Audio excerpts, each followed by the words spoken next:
All right, we are here, another episode of Triqz Talk. I'm with the legendary City College High School coach, Omar Smith. How you doing today, brother? Man, I'm good, bro. Man, first off, congratulations on a historical season. I'm gonna start it off with 2 years ago you won the state championship without Omar, and he was at Curley, Archbishop Curley. Obviously, he got to share that with you, but it wasn't the same. He got a chance to see his peers playing with you, but he didn't get a chance to. So I know that had to make him feel even some type of way, like, man, I want to win one with my pops. And then next year, you get him. Talk about what was it like winning without him now that you've had the feeling of winning with him. It was always close. I mean, when he wasn't doing something at Curley, he was here with me. And, we always, basketball is something that we share, so a lot of stuff we talk about back and forth. He was very familiar with my team. I was familiar with his. We actually played them that year, and that was the closest game we had. He almost willed his team to a win over mine. So that was probably the most awkward situation. Coaching shit. All right, we had some technical difficulties, but all right. I want to talk about the year that you actually played, the very first year you played with your son, and the regional championship. Y'all was a heavy favorite to go against Patterson. A lot of people underestimated them, but they had got a superstar and Sincere Barfield out of nowhere, and he obviously had an impact on the game. So just talk about the feeling of, all right, I just won the state championship. People feel like I'm just supposed to win. Again, like people don't headhunt me right now. And it's just the easiest thing in the world. And allowing the naysayers to have their glory moment, whatever you can say. I already knew it was going to be a lot of pressure. I lost a team full of seniors. Coming off an undefeated season, you're getting a new group. No matter how talented, it was a new group. Facts. You got to coach every group a little bit different. So, and then not only that, I made the toughest schedule that I ever made. Because that season with those kids allowed me to, the following year when Omar came, to play St. Francis, play St. Joe. And then the other losses that I had all came against eventually the state champions. Frederick was the state champion. Emerson was the state champion. Largo was the state champion. I played all of those teams. So I try to make my out-of-conference schedule as competitive as possible. Just for the kids, just to give them that platform and that atmosphere to play in. Like, that's what it, for me, is about. So I kind of knew, it was going to be tough, along with the pressure that Omar would have on him and myself, with, my son coming to play for me, and us just being successful the previous year, and just a program that's been successful overall. So, but like I teach my kid, man, and the kids that I coach, like, adversity is all around in life. Right. So sports is just a tool to try to help them understand and teach them that. So you got to mix the basketball with the life skills. So I know it was challenging. It was an up and down year, but again, I found myself in the same position that I was at the last 4 years in the city championship, in the regional championship. That's right. With an opportunity to win. Absolutely. So for me, it was about the consistency. And just I had to have my own. My own eyes and my lane and how I saw it, no matter how everybody else saw it. So, And that was a great year. Like you talked about the losses, but you were playing these games with a freshman point guard, where he was able to find himself and become a star in itself. Sadly, the very next season, he moved on. He transferred to St. Francis.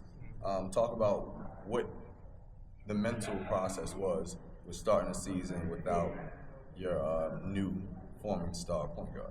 I had to replace him. I mean, that was instant. And I actually replaced him with not one guard but two. So it was bittersweet.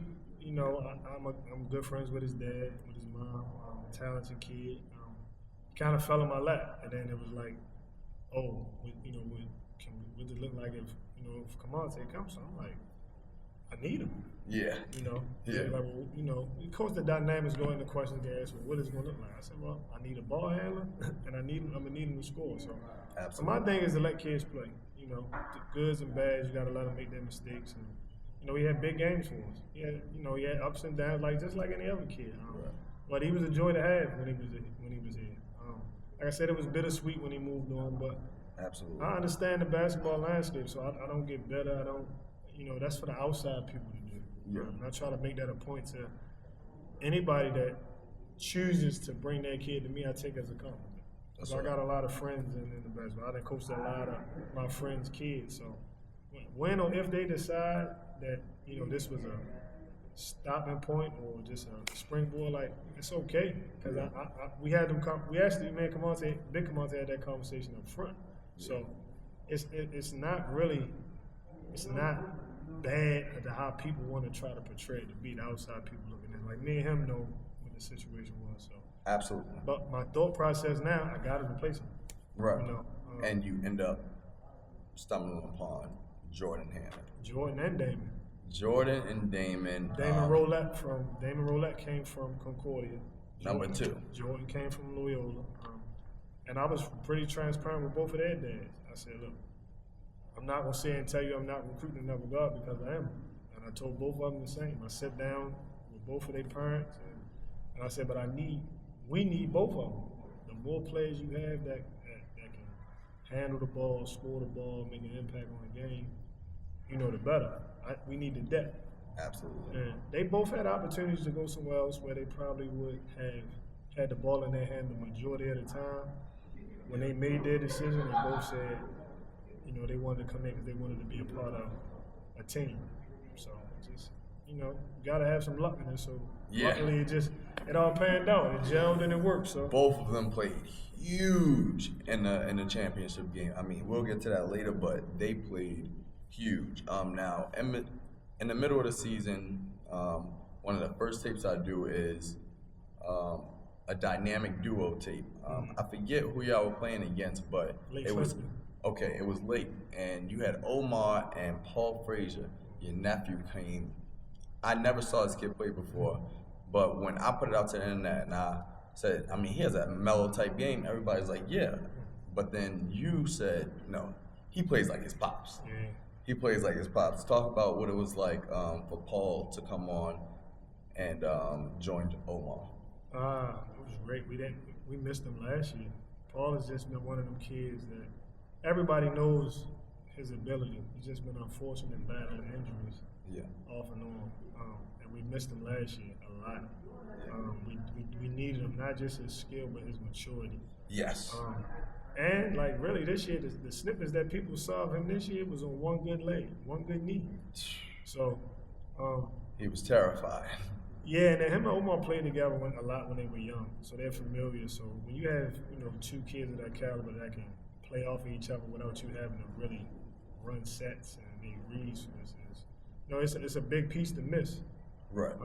But even when he's here, he's not playing. He's sitting on the bench. He's energy. Involved. He's in people's ears, especially Omar's, and even mine when he sees certain things. So he's just one of them kids that's a pleasure to have around. Like even off the court when he's on the bench, but definitely a big piece to miss. Absolutely. On the court because he has all of the ability. And he ended up sadly getting hurt. Pretty much like after I did that tape, I was coming back to games and I saw him in a boot. But he kept on with a positive spirit.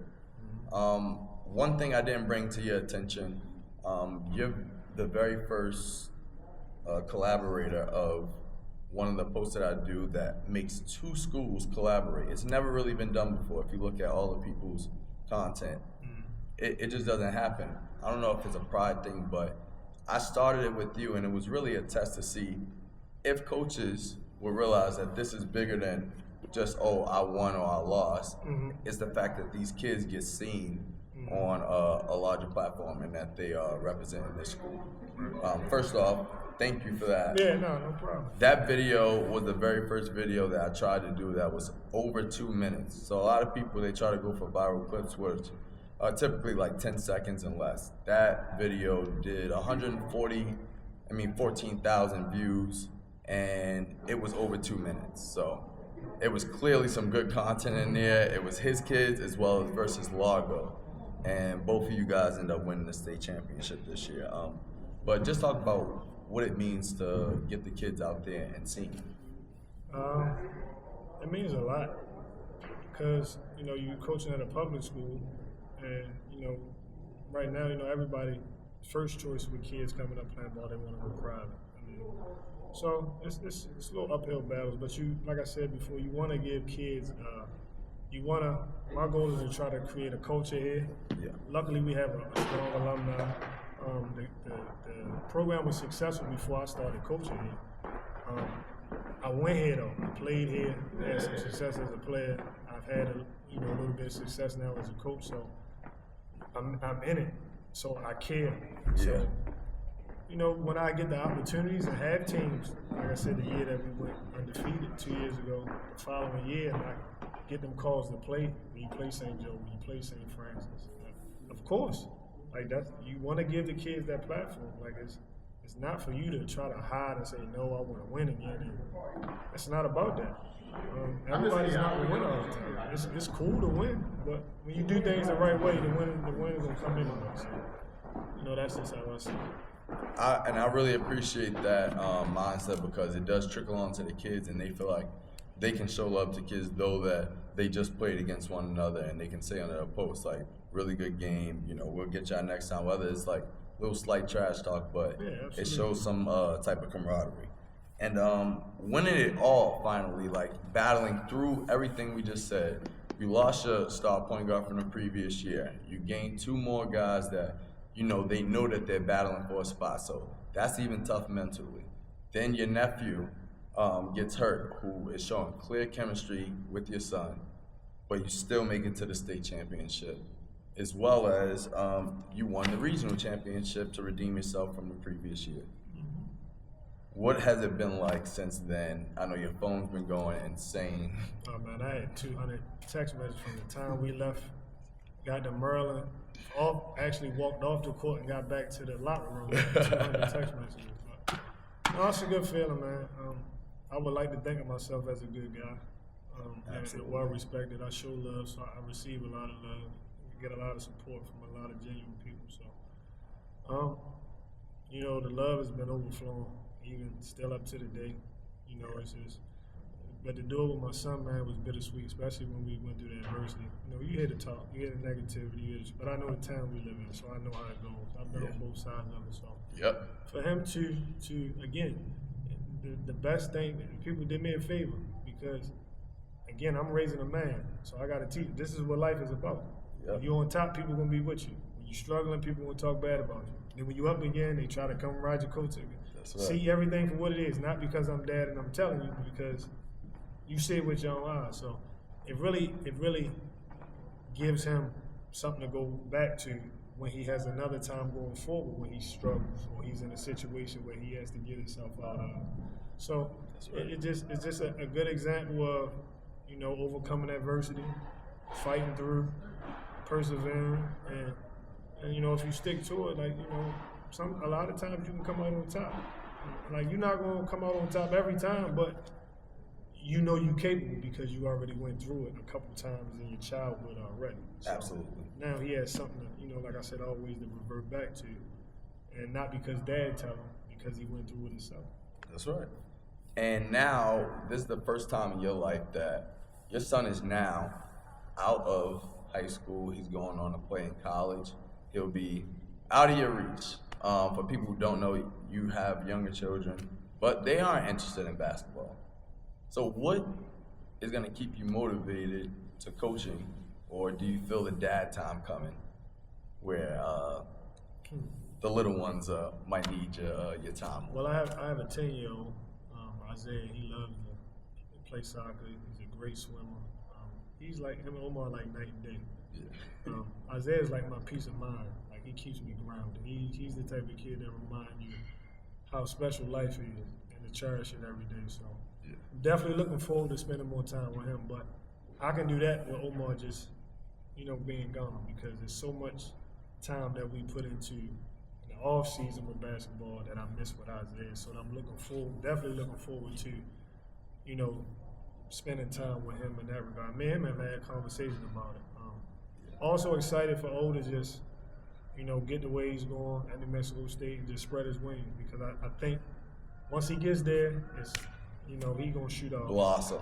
Yeah, and not just basketball. I think he's because we've traveled so much as him, you know, youth and AAU and coming up, he's comfortable going in airports and different cities and towns. So I think he's gonna adapt and do well. As far as me, my passion is for this right now. I feel like I told the administrators and I said we got to get one more. Yeah. I want a third one. So that's right. Me feeling like that alone lets me know it's still some gas in the tank to kick. So I'm looking to reload. I got three really good guys returning, and I'm pretty sure I'll get some other guys in. So I'm just looking forward to, and that's the fun part for me. It's like I know I'm really good at getting my pieces and putting them on the board. Yeah. And then connecting the dots. Like that's the fun part of coaching for me. Like I really enjoy that. So even through all the, like, you know, the transferring and the kids moving around, like it's portal. It's intriguing to me. Yeah. If I get this kid, let me try to get this one. Or this one's think he interested, or he might go there, or he might come here. Like, yeah, I'm intrigued by it. Like it's fun for me. So and it's new. Yeah, and I'm looking forward to you know, getting new pieces, adding them with the group that I had, because now the three that return, they understand they got a lead, they got a foundation, Absolutely. They know why I coach the way I coach, with the coaches, and they can lead. So I'm looking forward to see how they take on that task. You know? And they know what it takes. Yep. They finally know what it takes. Exactly. Man, you raised an outstanding young man. Every time I come to see him, nothing but respectful and always appreciative when he wins Triqz Player of the Game with literally anything that I give it to him. So it's bittersweet for me, because this is the very first time that I've been able to see, and back-to-back days, a father win a state championship with his son. And I don't know when the next time I'll be able to. I was just thinking about it. Like, I don't know any coaches that's coaching their sons in high school right now.